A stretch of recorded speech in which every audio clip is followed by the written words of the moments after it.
Hello everyone, it's the Halka Subhajanakum. So welcome back to my channel. And today I'm heading back to my room and आज म त्यहाँ साथीलाई भेट्न है came actually to meet my one of my brother and also one of my friend. So तिनीहरूलाई भेटेर चाहिँ अब I'm heading back. अन्त टाइम चाहिँ भइसक्यो काफी लेट भयो. It's almost like 11:30. अन्त आज चाहिँ म I'm heading back with यो ऱ्यापिडो नट ऱ्यापिडो उबर बाइकमा जाँदैछु. अन्त यति बेला चाहिँ के हुन्छ भन्नु त normally at this time road पुरा खाली हुन्छ क्या अब त्यस्तो भिड हुँदैन. सो छिटो पनि पुग्या हुन्छ. म म्याक्स 7-8 मिनट तकमा पुग्छु क्या हाम्रो रुममा.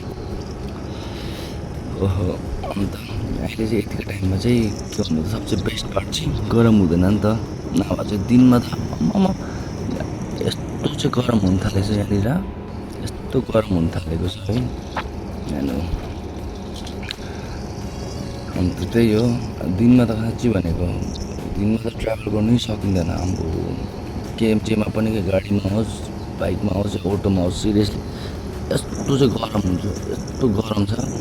Sometimes it's crossing something around like 46-47 Celsius क्या. त यहीँबाट जानुपर्छ हो.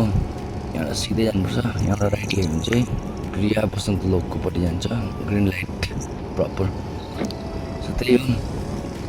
And on top of that like don't forget to like share and follow the page ल. यहाँ नि बस स्ट्यान्डमा मान्छेहरू पनि बसिरहेको छ. यति बेला पनि बसहरू चल्छ कि बाइ द वे बसहरू चल्छ 2 बजी तक चल्छ. एउटा छ बस द्याट इज लाइक डिटिसी बस 604 2 बजीसम्म चल्छ. फेरि again it will start from 4 o'clock. 2 घन्टाको रेस्ट क्या अब. अन्त यो बाटोमा आमा क्या दामी चिज छ आइरहेछ. यो साइड लेफ्ट साइडमा चाहिँ मेरो लेफ्ट साइडमा चाहिँ जेनीको जङ्गल हो. यो राइट साइडमा चाहिँ बसन्त कुञ्जको जङ्गल होइन मतलब रुखहरू छ होइन. तर यो लेफ्ट साइडमा चाहिँ पुरै जङ्गलै छ. जङ्गल भन्दा पनि पुरा मतलब हरियाली छ नि त. And normally it's use to be very cold जाडोमा त दामी नै हुन्छ. अब इभन गरममा पनि क्या सेटेज हुन्छ क्या यहाँनिर. ठिक दामी हुन्छ मतलब कि जहिले पनि म यही बाटो हुँदा यहाँ चाहिँ I really like this road क्या. यो साइडको रोड चाहिँ त्यही हो नि. रोडहरू खाली देख्दैछ नि. यो चाहिँ हाम्रो यो पनि ठुलो छ तर यो ओएनजिसीको बिल्डिङ त होइन.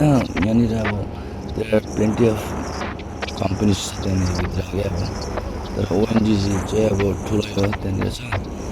अन्त बिसाइड द्याट यतापट्टि चाहिँ फेरि डिले प्रोमिनेन्ट र यता एम्बियन्स दुईवटा मल छ हो attach. And it's really huge क्या. अब ठुलै छ क्या. अब सानो छैन ठुलो छ नि.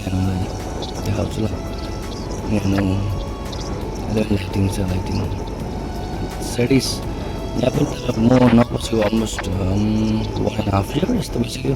बिफोर म बसिरहेको हुन्थ्यो है एमएल स्टुडियो लेख्न. तर अहिले चाहिँ अब त्यस्तो कामै हुँदैन त्यहाँदेखि जाने. अन्त यति भेला जानु मन पर्दैन कि त्यहाँ गयो भने अब यत्तिकै जानु त. पहिला चाहिँ म अब त्यहाँनिर केएफसीहरू छ नि त. केएफसी म्याक्डीहरू छ सबवेहरू छ. So I used to be there for KFC होइन. आएर त केएफसी पनि म त्यहाँको मन पर्दैन. सो केएफसी चाहिँ यता बसन्त लोकमा दामी निट फ्रेस दामी पाउँछ. अन्त एउटा सिपीमा छ कनट प्लेसमा त्यहाँ पनि सेट दामी पाउँछ. यहाँ चाहिँ ज्यादा भिड भएर हो कि हो मलभित्र भएर होला. हतारको हुन्छ क्या अब not that tasty comparison to अब बसन्त लोक र यता कनट प्लेसको दुईजना वान अफ द बेस्ट क्या. कनट प्लेसमा चाहिँ सेटिस नै हुन्छ त्यहाँको चाहिँ. बराबर अब एउटै ब्रान्च हो होइन एउटै उयो हो. तर खै यहाँकोहरू चाहिँ राम्रै हुँदैन. मलाई अगाडि बसन्त स्क्वायरको पनि मनै पर्दैन. तर यताको चाहिँ राम्रो हुन्छ कनट प्लेस र यता बसन्त लोकको. यहाँबाट चाहिँ लिएर होइन. अन्त यहाँबाट चाहिँ कस्तो मजा आउँछ है. बिचको रोड हो साइड. यहाँ पनि शीतल हुन्छ तर बिल्कुल। अन्त आज त मेघालयमा मार्केट लागेको होला। आज त मन्डेमा आज सोमबार हो नि त। सो मन्डे मार्केट लाग्छ यहाँ सोम बजार। पुरा लामो लाग्छ, बहुत ठुलो पो लाग्छ त यहाँनिर। नर्मल इट्स 11:30 है, अब 12 बज्दा अहिलेसम्म खुल्ला छैन नि यहाँ नि। मोस्टली यो नि 12:30 1 बजे खुल्ला हुन्छ अब मान्छेहरू आउँछ र पनि त्यति बेला सपिङ गर्नु। म त छक पर्छु। सपिङ त के मतलब त्यही हो, मतलब सब्जी पाउँछ। अब त्यही त हो, होलसेलको चिजहरू त्यही पाउँछ यहाँनिर नर्मली त्यस्तै खालके। अन्त यो मेरो उबरको यो ड्राइभर छ, आम्मामा के भन्नु यसलाई। अब यसलाई त म त नि हेर्नु न, यसलाई त म त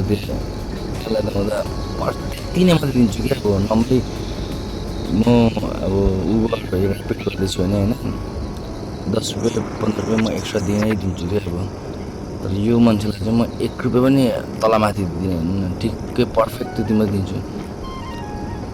बोल्नुको तमिज छैन यो मान्छे। अब के गर्नु, तर मैले बुक गरिसकेको थिएँ, अदरवाइज म त्यो आइसकेको थियो नि त, नभए चाहिँ म क्यान्सल गरिदिन्थेँ क्या। हो त अन्त आमा मलाई पो भन्दो रहेछ त्यो। अब मैले जहाँ बुक गरेछु म त त्यहाँ आउँछु नि, त्यहाँ पर्खिन्छु नि त। ल त त्यहाँ आइज पो भन्छ ल यार। अन्त बोल्नुको तमिज छैन फेरि, तु तडाका गर्दै बोल्छ। अब हेर्नु न, जस्तो पुग्छु नि म त्यसलाई नि पर्फेक्ट त्यति नै मात्रै दिन्छु, न बढाएर त्यति नै दिन्छु क्या। अब हो त अन्त त्यहाँ पैसा के रुखमा उल्छ कि होइन। तर होइन, म ऱ्यापिडो उबरहरू आई रेस्पेक्ट दिउँ होइन। के भन्छ अब म देख्ने गइरहेको हुन्छु नि त। तर एउटा हुन्छ नि त, अब बात गर्ने तरिका हुन्छ, plus how you talk with your customers क्या। अब छैन आमा यसले त ला यहाँ आइज त्यहाँ आइज पो भन्छ मलाई त। मैले भन्दैछु लोकेसनमा आइज, मेरो लोकेसनमा आइज, मैले जुन त्यहाँ आइज अरे यहाँ आइज अरे। तर लास्टमा चाहिँ तर जे भयो लास्टमा चाहिँ मैले लोकेसनमा बोलाएँ क्या लाइक अलमोस्ट लाइक 10-15 मिनट लाग्यो होला। तर त्यसलाई आउनै पऱ्यो क्या। अब लोकेसन म त सिधै भन्दा म आउँदै आउँदिनँ, म क्यान्सल पनि गर्दिनँ। लास्ट जे गर्छु गर्छु। लास्टमा त्यो घुमेर आयो क्या। त्यसले पनि क्यान्सल गरेन, लास्टमा त्यो आयो क्या। हो त अन्त ल यहाँ नै हरिबाट हो यो चाहिँ हरियाली अरे लाइटिङ क्या। अब पुरा उज्यालो बन्द हुन्छ यहाँनिर चाहिँ एभ्रिडे। होटेलहरूले गर्दा होला, अनि plus airport is near by है, त्यही त हो। रोडहरू हेर्न यतिलाई चाहिँ खाली हुन्छ। So let's go. ल गाइस, अब चाहिँ म पुगिसकेँ होइन बिल्डिङतिर। So in this case I will catch you on next vlog, and त्यही हो। See you on the next vlog. Please don't forget to like, share and subscribe the channel. Also follow me on Facebook with the group like this vlog video. Guys, I'm gonna help you with that. So thank you guys. Have a very chicken night. So I'll see you on the next one. Bye. अगर तुम लोग नए हो तो subscribe करो, वो जो लाल वाला button है उसके साथ स्कैम करो या फिर महफिल जमाओ, मुझे नहीं पता, बस क्लिक हो जाना चाहिए। अब मैं भी जा रहा हूं, मुझे पार्क में स्टंट्स मारने जाना है। बाय।